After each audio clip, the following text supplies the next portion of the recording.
प्यारे दर्शकों, नमस्कार। आज हम कक्षा 6 की रुचिरा पुस्तक के छठे पाठ को पढ़ रहे हैं, जिसका नाम है समुद्र तट है। समुद्र का अर्थ होता है सागर, तट है यानी उसका किनारा। समुद्र का किनारा पाठ का नाम है। जिन दर्शकों ने चैनल अभी तक सब्सक्राइब नहीं किया है, वे चैनल को सब्सक्राइब कर दें।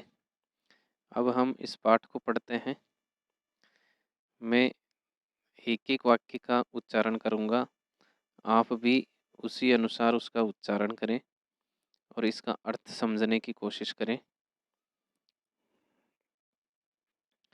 एषः समुद्र तटः। एषः इसका अर्थ होता है यह। समुद्र तट है यानी समुद्र का किनारा। यह समुद्र का किनारा है, जैसा कि पिक्चर में भी दिखाया गया है। ये जो चित्र है इसमें दिखाया गया है। अत्र जनाः पर्यटनाय आगच्छन्ति। अत्र यानी यहाँ पर, जना मतलब लोग, पर्यटनाय मतलब घूमने के लिए, आगच्छन्ति मतलब आते हैं। यहाँ पर लोग घूमने के लिए आते हैं। केचन तरंगैः क्रीडन्ति। कुछ तरंगैः क्रीडन्ति लहरों से खेलते हैं। केचन च नौकाभिः जलविहारं कुर्वन्ति। और कुछ लोग नौका भी यानी नावों के द्वारा जल विहारम कुर्वन्ति जल में विहार करते हैं, घूमते हैं।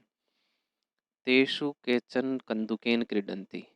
उनमें कुछ लोग कंदुकेन क्रीडन्ति गेंद से, कंदुकेन यानी गेंद से, क्रीडन्ति यानी खेलते हैं। बालिकाः बालकाः च बालुकाभिः बालुकागृहं रचयन्ति। बालिका मतलब लड़कियां, बालकाः मतलब लड़के, बालुका भी मतलब रेत से, बालुका गृहम रेत के घर, रचयंती यानी बनाते हैं। बालक और बालिकाएं रेत से बालू के घरों का निर्माण करते हैं, रेत के घर बनाते हैं। मध्य मध्य तरंगा बालुका गृहम प्रवाहयंती। मध्य मध्य बीच बीच में, तरंगा मतलब लहरें, बालुका गृहम प्रवाहयंती बालू के जो घर हैं उनको बहा देती हैं यानी बहाकर ले जाती हैं। ईर्षा क्रीड़ा प्रचलती एव। यह क्रीड़ा चलती रहती है। क्रीड़ा मतलब ये खेल, ये इस प्रकार का खेल वहाँ पर चल रहा होता है। समुद्र तटाः न केवलम पर्यटन स्थानानि। समुद्र के तट न केवल, नॉट ओनली, पर्यटन स्थानानि, पर्यटन के स्थान नहीं हैं। समुद्र के जो तट हैं वो केवल घूमने के लिए ही नहीं हैं। अत्र यहाँ पर मत्स्य जीविना है। मत्स्य जीविना मतलब मछलियों का, जीविना है मतलब जीवन यापन करने वाले, मछलियों से जीवन यापन करने वाले अपि भी स्वजीविकाम चालयन्ति, अपनी जीविका को चलाते हैं। मत्स्य जीविना है यानी मछलियों पर जीवन यापन कौन करता है? जो धीवर होते हैं, जिनको हम मछुआरे भी कहते हैं। अस्माकं देशे बहवः समुद्रतटाः सन्ति। अस्माकं यानी हमारे, देशे यानी देश में, बहवः यानी अनेक, समुद्रतटाः यानी समुद्र के तट, सन्ति यानी हैं। हमारे देश में बहुत सारे समुद्र के तट हैं। एतेषु उनमें, इन सब में, मुंबई, गोवा, कोच्चि, कन्याकुमारी, विशाखापत्तनम, पूरी तटाः अतीव प्रसिद्धाः सन्ति। इनमें मुंबई, गोवा, कोच्चि, कन्याकुमारी, विशाखापट्टनम और पूरी तट अतीव यानी बहुत ज़्यादा प्रसिद्ध हैं। गोवा तटः विदेशी पर्यटकेभ्यः समधिकं रोचते। गोवा तट है, गोवा का जो तट है, गोवा, गोवा में जो तट है, बीच है, वह है विदेशी लोगों के लिए समधिकम रोचते, बहुत अधिक अच्छा लगता है। विशाखापत्तनम तट है वैदेशिक व्यापाराय प्रसिद्ध है, और विशाखापट्टनम जो तट है वो विदेशी व्यापार के लिए बहुत प्रसिद्ध है। कोची तट है नारिकेल फलेभ्य ज्ञायते। कोची तट जो है वह नारिकेल फलेभ्य ज्ञायते यानी नारियल के फलों के लिए जाना जाता है। ज्ञायते मतलब जाना जाता है। मुंबई नगरस्य जुहू तटे सर्वे जनाः सवैरं विहरन्ति। मुंबई नगरस्य यानी मुंबई नगर के जुहू तटे यानी जुहू नामक जो स्थान है वहाँ पर जो तट है, सर्वे जना सभी लोग, सवेरम यानी बिना रोक टोक के, विहरंती यानी घूमते हैं। मुंबई के जुहू तट पर सभी लोग बेरोक टोक घूमते हैं। सवेरम यानी आराम से सब लोग बिना किसी रुकावट के घूमते हैं अपनी इच्छा से। चेन्नई नगर से मेरीना तट है। चेन्नई नगर का मेरीना तट है देशस्य सागर तटेषु दीर्घतमः है। चेन्नई नगर का जो मेरीना तट है वो देश के सागर तटों में सबसे बड़ा तट है। दीर्घतम मतलब सबसे बड़ा। इसके बाद है भारतस्य तिसृषु दिशासु समुद्र तटाः सन्ति।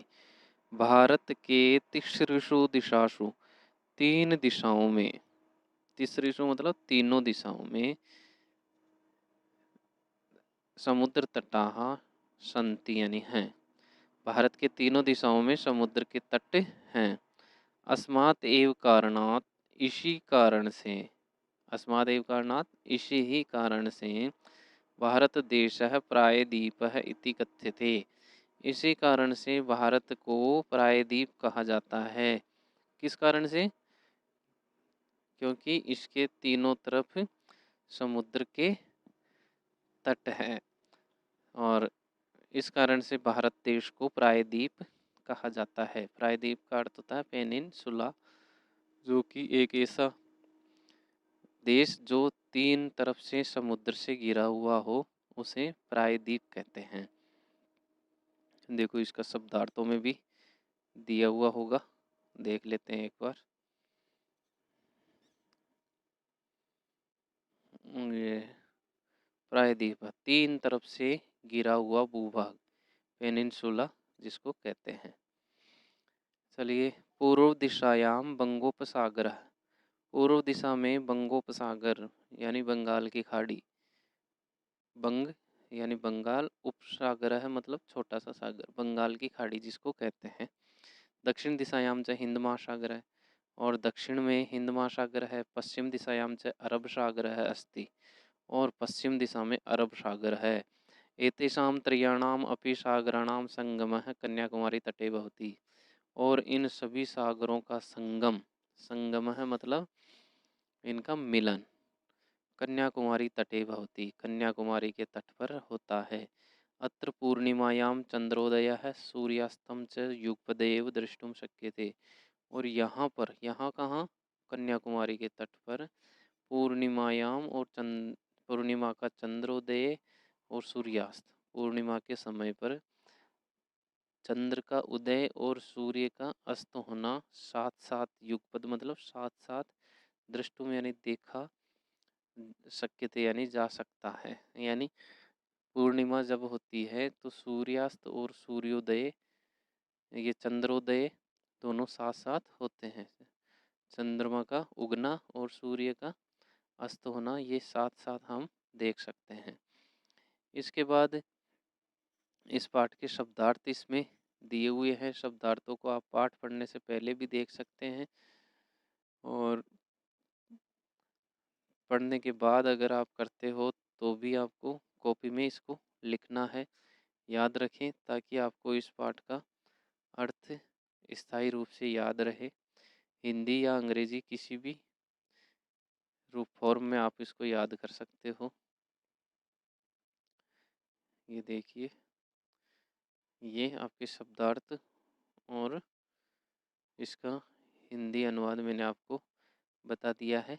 अगले वीडियो में आप इस पाठ के जो प्रश्नोत्तर हैं उनको मैं करवाऊँगा। तब तक के लिए आप इसका हिंदी अर्थ और इस पाठ को पढ़ने का अभ्यास करें। धन्यवाद।